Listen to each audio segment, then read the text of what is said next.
હાલો. હાલો. હા બોલો. રામ રામ મનસુખભાઈ. જય ગુરુદેવ. જય ગુરુદેવ. આપણે કોણ બોલો? હું દાફડા ચેતન બોલું. હાલ ઇઝરાયલ છું. મારું ગામ કોટલી, તાલુકો માણાવદર ને જિલ્લો જુનાગઢ. બરોબર. હા, આપણા જ સમાજમાંથી, દલિત સમાજમાંથી. શું નામ કીધું? હાલો. વિપુલભાઈ. ના ના, ચેતનભાઈ, ચેતન, દાફડા ચેતન. ઓકે ઓકે, બોલો બોલો ચેતનભાઈ. તમારા કામથી હું બહુ રાજી થાઉં છું. બરોબર. અને તમારું કામ સંત જેવું છે. આ જમાનામાં દુઃખ ને બધાને બીજાના દુઃખ દૂર કરો ને તમે જ્ઞાની માણસ છો ને તમારા ઓડિયો હું ખૂબ સાંભળું છું, રોજ સાંભળું છું. અને એમાં ટાઈમ મારો વયો જાય છે. ઇઝરાયલમાં તો કામ કરું છું અને તમારા ઓડિયો કાનમાં હેન્ડફ્રી નાખીને સાંભળતો હોઉં છું. બરોબર. ઓકે. તમારા એક એક શબ્દ છે ને, તમારા એક એક શબ્દ મગજમાં અને જીવનમાં ઉતાર્યા જેવા હોય. અને તમે અંધશ્રદ્ધાથી મુક્ત કરો છો માણસોને. પછી ક્યાં રસ્તે હાલવું જોઈએ, ક્યાં રસ્તે ના હાલવું જોઈએ, સમાજમાં સારી વિચારધારા ફેલાવો છો. એટલે હું તમને આજથી વર્ષથી પહેલા ફોન કરવાનો હતો, પણ તમે પછી કામમાં હો ને મારા એવા કઈ પ્રશ્ન નહોતા. બરોબર. એટલે આજે વાત થઈ ગઈ એટલે બહુ ધન્યવાદ તમારો જવાબ આપવા માટે. સારું. આપણે શું કામ શું હતું? કામમાં હવે મેં ગુરુ તો ધારણ કર્યા છે. બરોબર. પણ હવે સુરતા આપણી જે હોય, આપણું મન ચંચળ છે, તો મનને આપણે કેમ બાંધવું એમ વાત છે. નામ સ્મરણ તો કરતો હોઉં છું, પણ આપણે બે ધ્યાનમાં ને તો લાગતું નથી મન. એનું શું કારણ? આપણે કઈ સંપ્રદાયમાં છું? ઉગમ ફોજ જ, બાંદ્રાના જ છીએ. બાંદ્રા. ઉગમ ફોજ ગુરુભાઈ. હા, બરાબર. મારા 30 વર્ષ થયા. મારી કઈ કોઈ મોટી ઉંમર નથી. બરોબર. એટલે નાનો ભાઈ છું તમારો. હા, પણ એમ કે હજી નથી જોઈ શકતા એવું જોઈ શકું છું. એટલે કે સમજણ ગુરુદેવની દયાથી સારી છે. કારણ કે મારે મુક્ત થવું છે આ લોભ માંથી, મોહ માંથી ને, એટલે તમને આ પ્રશ્ન કર્યો. બરોબર. બાકી તો અહીંયા પૈસા છે, અહીંયા 2.5 લાખ પગાર છે મારો. બરોબર. બધું સારું છે, બધું મળે છે. અહીંયા માણસો બહુ સારા છે ઇઝરાયલના યહૂદી લોકો. અહીંનું કલ્ચર બહુ સારું છે. હા, એટલે આપણે પ્રસાદી કરવી છે ને તમને તેડાવવા છે. બરોબર. એમાં એવું છે તમને અંકિતભાઈ કે લોભ ને મોહ ને એ બધું એમાંથી મુક્તિ કે મેળવવાનું શું કારણ? એમ કેમ કે લોભ છે એ અતિ ન હોવો જોઈએ. લોભ અતિ ન હોવો જોઈએ. એમ લોભ તો કોઈ પણ માણસ નો હોય. તમે તમારી વાત 100% વાત. અમારો ઘરે ઘૂંટડો ઉતરી ગયો. કહેવત છે ને કે અતિ લોભ પાપનો મૂળ છે. એટલે લોભ તો જે ગુરુ કરો એ ગુરુમાં લોભ હોય છે. એવું છે. એ જો લોભ મોહ એ બધી વસ્તુ, જો મોહ ન હોય તો એને શિષ્ય કરવાની જરૂર ક્યાં રહી? મોહ એક મુકાઈ ગયો તો પછી એમાં જાજા શિષ્ય કરવા, તમારે સમજાવવાની કોશિશ કરવી, જ્ઞાન કથવા એ બધા કરવા, એ મોહ જ છે ને. મોહ કેને ન હોય? જેને માનસિક ગાંડો માણા હોય, એમ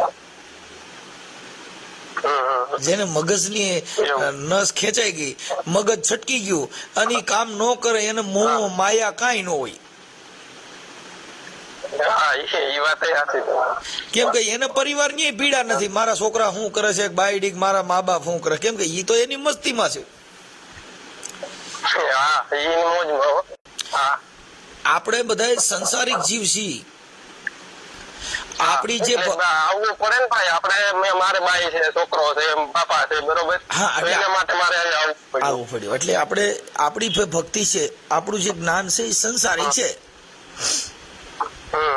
સંસારમાં રહીને ભક્તિ કરવાની, બાયડી છોકરા એ બધાને સાચવતું જવાનું અને ભક્તિ કરવાની. અને ઉત્તમ ભક્તિ સંસારિક.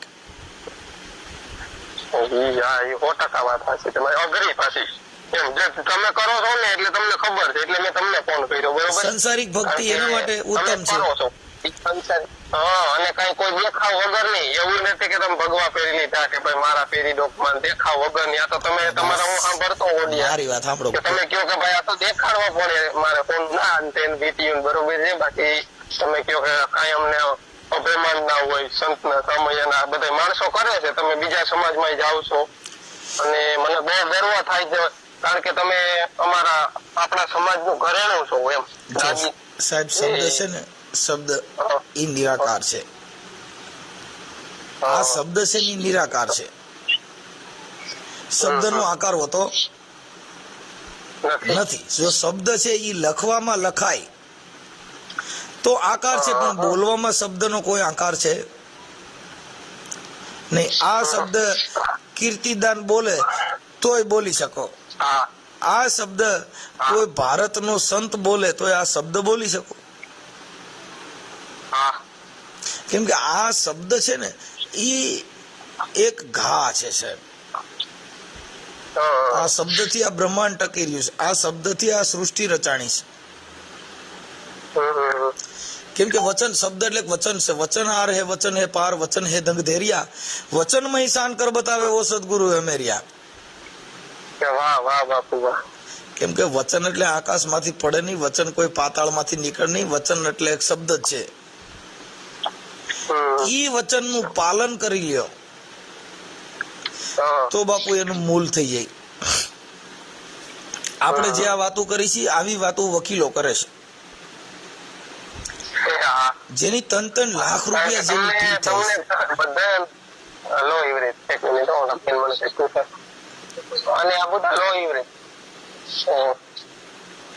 બોલો. હા, એટલે ઈ છે ને ભાઈ, જેની 3 લાખ રૂપિયા અત્યારે હાઈકોર્ટના વકીલ હોય, સુપ્રીમ કોર્ટના વકીલો હોય, આપણે જિલ્લાના વકીલો હોય છે, એવી એની 20,000 થી માંડી 3 લાખ થી 20 લાખ સુધી જેની ફી થાય છે. આપણે બોલી એમ જ બોલે છે. આપણે જેમ વાતો કરી એવી જ વાત એને કોર્ટ અંદર ઈ કરે. પણ તમે ઈ વાત કોર્ટમાં કરો તો તમારી માન્ય ન રહે, પણ ઈ વાત જો વકીલ કરે તો એની માન્ય રહે. હા, કેમ કે એને ઈ LLB કરેલું છે, એને ઈ કોર્ટના જે શબ્દો છે એનું એને પાલન કરેલું છે. આપણે એનું પાલન કરેલું નથી, એટલે આપણે બધા અબી બોલ્યા ને અબી ફક,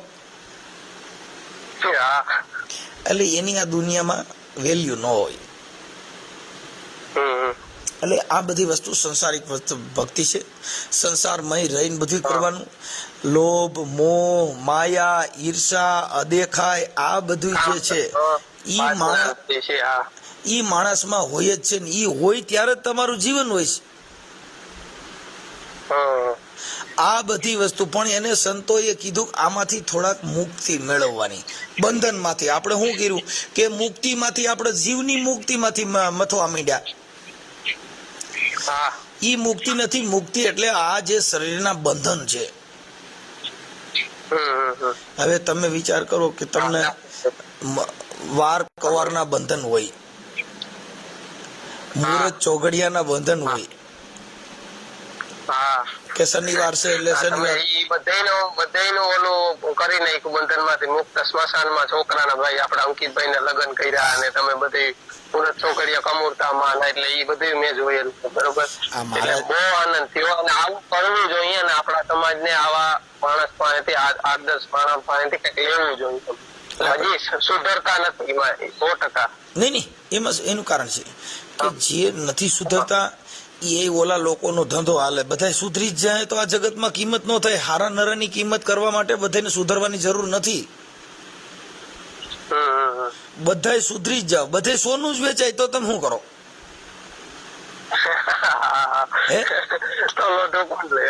બધા સજ્જન ને બધા આખી જગતમાં બધા ભક્તિ ને બધા સાધુ જ બની જાય તો એની વેલ્યુ શું? સાધુ જો ભાઈ, ગુરુ શિષ્યની જોડી છે, જતી અને સતીની જોડી છે, સ્ત્રી અને પુરુષની જોડી છે, જ્ઞાની અને અજ્ઞાનીની જોડી છે, રાત ને દિવસ એની જોડી છે, સજન અને દુર્જન એની જોડી છે. હા બે નો હોય હા તો આ જગતમાં કિંમત થાય. નહીં.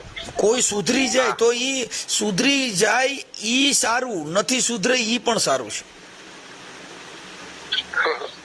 તમે સમજ્યા?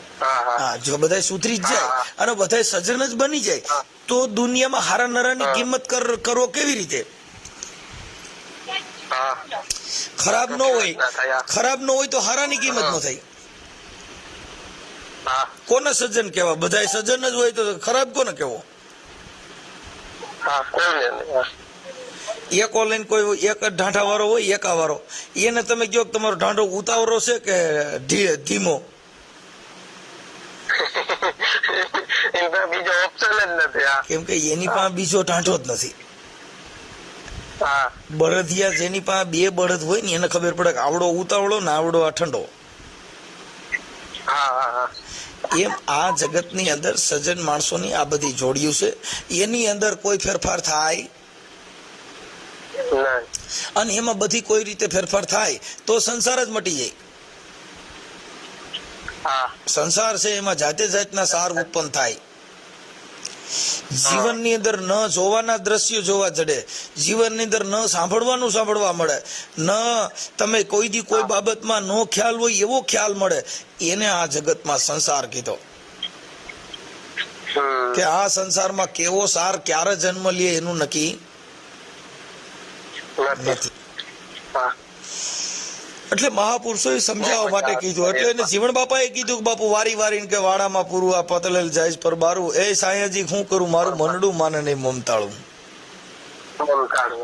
હા, એટલે આ મનડું છે એ મમતાળું છે, એ એમ હેલી મૂઠે માને એવું નથી. આ માની જાય સત્સંગ સિવાય ક્યાંય માને સત્સંગ થી માને. મારે સત્સંગ ખાતું જ મેં તમને એના બહુ મજા આવે તમારી વાત કરવાની, અને મારે રૂબરૂ તમારી પાસે આવવું હતું પણ હવે ટાઈમ ના ભાવે હું ના આવી. મારે અહીં 5 મહિના થયા ઇઝરાયલમાં આવ્યો ને એ પેલા હું કોકાવદર આગળ વાત કરી, દાદા મંદિરે ગયો તો બરોબર, 2 માણસ છોકરો પગે લાગવા અહીંયા મારે વિઝા આવી ગઈ ને એટલે ત્યારે મારે રામોદ આવવું હતું પણ પછી ટાઈમ ના ભાવે પાછું મારે મેડિકલ માં જવાનું હતું એટલે ના આવી. કઈ વાંધો નહીં, અહીંયા નો આવી કે ને એ જરૂરિયાત નથી. તમે જ્યાં જવાનું હતું, જે મંજિલમાં તમારે પહોંચવું હતું ત્યાં પહોંચી ગયા ને એ જરૂરી છે.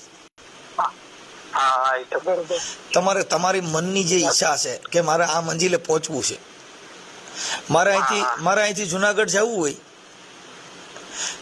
તો વચમાં જેતપુર ને જેતલસર ને ગોંડલ ને બધું આવે. હવે વાટમાં જો હું ઉતરી જાઉં બધી જગ્યાએ ભાવકારા કરી દઉં તો જુનાગઢ આવે એ બધા સ્ટેશન છોડવા પડે. એમ આ જિંદગીમાં ભક્તિ છે ને એમાં બધા સ્ટેશન છે. મોહનું સ્ટેશન આવે તો એને છોડી દેવાનું, આવરણ નું સ્ટેશન આવે તો એને છોડી દેવાનું. આ બધા મોહ માયા ઈર્ષા નું સ્ટેશન આવે એને ઘડીક છોડી દેવાનું, નકર તમે જે મંજિલે પહોંચવાના છો ત્યાં પહોંચી શકશો નહીં. હા, આ મંજિલે પહોંચવું હોય તો બાકી તબિયત પાણી બધા ડાયરો મજામાં ને? બસ આનંદમાં આવો, આનંદમાં. તમે કયો તમારે ત્યાં શું ઇઝરાયલમાં તમારે શું કેમ હાલે? અમારે અત્યારે યુદ્ધ હાલે છે એ તો તમે જોતા છો, પણ જે સમાચારમાં જે અફવાઓ ફેલાવે ને કે બિલ્ડિંગ ઉડી એવું કઈ નથી. આ હું બહાર અત્યારે બેઠો છું બરોબર, અને કઈ કોઈ એવું છે ને. હા, ઓલા બંકર હોય અહીંયા શેલ્ટર કે ને, આ લોકોની ટેકનોલોજી સારી છે એટલે અમને રાતે વાગે 2 વખત સાયરન, આજ રાતે ગઈ રાતે વાગ્યું હતું. સાયરન વાગે એટલે મોબાઈલ આખો વાઇબ્રેટ થાય અને એમાં સાયરન વાગે, આપણે એમ્બ્યુલન્સ માં કેમ વાગે એમાં. એટલે તમારે આપણે કોઈ પણ સેફટી બંકર હોય અમારે એપાર્ટમેન્ટ ની નીચે જ છે, ત્યાં વયું જવાનું. એ આખું લોખંડ નું આરસીસી નું બનાવેલું હોય અને એમાં સેફ થઈ જાય. એમાં બધા લોકો જાય, એપાર્ટમેન્ટમાં હોય કોઈ સાર્વજનિક હોય. એટલે અહીંયા ટેકનોલોજી સારી છે. મિસાઇલ પડે છે ક્યાંક ક્યાંક, એટલે એટલી બધી નુકસાની નથી કે જે ન્યૂઝમાં બતાવે બરોબર. આપણે તો ત્યાં એના વ્યૂ જોવા માટે બતાવતા હોય ન્યૂઝમાં સાચું ખોટું, પણ અહીંયા હોય એને ખબર હોય. બરાબર. અને અહીંનું કલ્ચર બહુ સારું. હજી ઠંડી પડે છે કારણ કે આપણે તો અહીંયા ગરમી ચાલુ થઈ ગઈ, હોળી ગઈ એટલે. અહીંયા તમારે કેટલા વાગ્યા છે અત્યારે? અત્યારે મારા વાગવામાં છે ને 12:30. દિવસના 12:30 થયા. આ દિવસના. કારણ કે ત્યાં 3:30 કે 4 થયા છે. 3.5 કલાકનો ફરક છે. હા, અહીંયા 4 વાગવા આવ્યા છે. હા, એ તો 3.5 કલાકનો ફરક છે. પછી ધીમે ધીમે પાછું વળી ઉનાળામાં થઈ જાય 2.5 કલાકનો ફરક. હા ને અમે 3 ભાઈઓ અહીંયા છે. મારા મોટા પપ્પાના છોકરા છે. હા. પેલા ઈ આવ્યા કન્સ્ટ્રક્શનમાં. તે મને કે તું અહીંયા આવતો રે, ત્યાં કઈ નથી ભાઈ, આપણે ધંધામાં ને કઈ હાલતું નથી. હું પેલા પાણી ફિટિંગ નું કરતો, પછી એમાં કઈ નહોતું. અત્યારે એ ભાઈ તમે આવ્યો, પછી અહીંયા એની બાંધકામનું કરો છો? ના હું પિલર નું કામ કરું, સફાઈ. ઠીક ઠીક ઠીક. અહીંના સેકલમાં છે ને મારો 8-9 હજાર છે. અહીંના ઇઝરાયલી ન્યુ સેકલ કે અહીંનું ચલણ. પછી ઈ આપણે કન્વર્ટ કરીએ ને એટલે 2.5 લાખ થઈ જાય મારો પગાર ત્યાં મોકલું એટલે. ઠીક ઠીક. એટલે પ્રસાદી કરવી છે ને તમને અંકિતભાઈ ને બોલાવવા છે. કાંઈ વાંધો નહીં. અત્યારે આ તો આપણે વાત કરીએ બરોબર છે. કારણ કે કાલની કઈ ખબર તમારું મોઢે સાંભળેલ છે, ઘડી પલકી ખબર નહીં ને કરે કલકી બાત, બરોબર એવું છે. ઈ રવિ સાહેબ મહાત્માએ કીધું કે ઘડી પલકી સુજે નહીં કરે કલકી બાત, જીવ માથે જમડા ફરે જેમ તેતર માથે હોય બાજ. એટલે તો ઈ રવિ સાહેબ નું જે તમારા મુખે મેં સાંભળેલું તમારા ઓડિયામાં, એટલે ઘણું મને જાણવા મળ્યું. અને વિચાર તમે કેવું જેમ ઓકે. એક તો નથી સમજવાના, તું કે જેમ બધા સમજી જાય તમે કયો જેમ, બરોબર? તો આમાં કઈ કોઈ ઓલું થાય નહીં. તફાવત જ ના બીજું નાગદાનભાઈ નું ઓલો નાન તેમ ફલાણું દીકરું, પણ એ બાબતમાં પછી કઈ પડવાનું ના હોય. ઓકે. તમે ઘણા સમજાય પણ ના સમજ્યા. હા. આ બેન થઈ ગયા તમારા મુખે. મેં તમારા ઓડિયો ક્યાંય ગાળ સાંભળી નથી. બેનો ફોન કરતા હોય, કોઈ ભાઈઓ કરતા હોય, તમે ઘણાના પ્રશ્નો નિવારણ કરતા હો, તમે નવરાય ના આવું, બરોબર? એક મિનિટ ચાલુ રાખજો. ભાઈ ફોન ચાલુ રાખજો, તમે ચાલુ રાખજો. આ કોઈ રિયાલિટી છે એવું તો નથી. જે હું બોલ્યો એવું નથી કે તમને ખાલી વખાણ કરવા પૂરતું બોલ્યો, બરોબર? તમારા ઓલા સૂત્ર છે મોદી સાહેબ નું નથી કેતા કે મોદી ના કામ બોલે, મનસુખભાઈ ના કામ બોલે છે ને હું કહું છું, વાત કરું છું. ઠીક છે, કાંઈ વાંધો નહીં. ખોટી વસ્તુ તો છે નહીં. હા, જગત છે. હાલો જમવા જાવ બપોરા. અહીંયા 12:30 થયા એટલે ટિફિન ખોલ્યું. બોલો તમે તમારે. કાંઈ વાંધો નહીં. હવે તમે જમી લો અને તમારો આ ઓડિયો સોશિયલ મીડિયામાં વાયરલ કરવામાં તમારી મંજૂરી હોય તો તમે તમારો ફોટો ને એવું આમાં મોકલી દો. ભલે કઈ વાંધો નહીં. અને કઈ બોલવામાં મિસ્ટેક થઈ હોય કે અરે બાપા, કાંઈ એવું મિસ્ટેક હોય. આ તો તમારા એમાં શું છે, તમે મને 2-3-4 ફોન કર્યા પણ હું છે ને કા ફ્રી નો હો અને કા હો કાર્યક્રમમાં કા મીટિંગમાં હો ને એવી બધી લપન છપન હાલ્યા કરતી હોય થોડી એમ. હા, અને આ મારા છે ને મારા અંકિતના એના લોક ડાયરાના પ્રોગ્રામ છે ને અંકિતની ચેનલમાં હોય, અને આ જે ઓડિયો ને વિડીયો ઓડિયો રહ્યા ને એ બધા મારી ચેનલમાં હોય છે. હા, એટલે અમારા સચિન એની ચેનલમાં છે ને. હા, અંકિતની ચેનલની અંદર મારા પ્રોગ્રામ હોય, પણ એ બધા વિડિયા ને પ્રસાદી ને ભજન ને લોક ડાયરા ને એ બધા મારા અંકિતના એની ચેનલમાં હોય. મારો લોક ડાયરો સાંભળવો હોય તો તમારે અંકિતની ચેનલમાં જોવાનું, અને રેકોર્ડિંગ સાંભળવું તો મારી ચેનલમાં. સમજાઈ ગયું. એવું છે, સમજે? અંકિત રાઠોડ લખે ને, અંકિત રાઠોડ લખશો એટલે મારા દીકરાની ચેનલ આવશે, અને એમાં લોક ડાયરો ભજન રાસ ગરબા ને એવું બધું એમાં આવે. અને સાંભળવામાં તમે રામાપીર નું જે ભજન ઓલો આપણો આલ્બમ જે રિલીઝ કર્યો એ મસ્ત બનાવ્યો. હા, એ જોયું મેં. નાનો છોકરો ભાઈ રામદેવ પીર નું ઓલો પાત્ર ભજવું છે. હા, ઈ મારો નાનો દીકરો રામાપીર બન્યો હતો. હા, એટલે તો જોયું. કાંઈ વાંધો નહીં. હવે મને તમારો ફોટો ને એવું મોકલી દો. ભલે. સારું, હાલો. જય ગુરુદેવ. જય ભીમ. નમો બુદ્ધાય. જય ભીમ. જય ગુરુદેવ. જય ગુરુદેવ.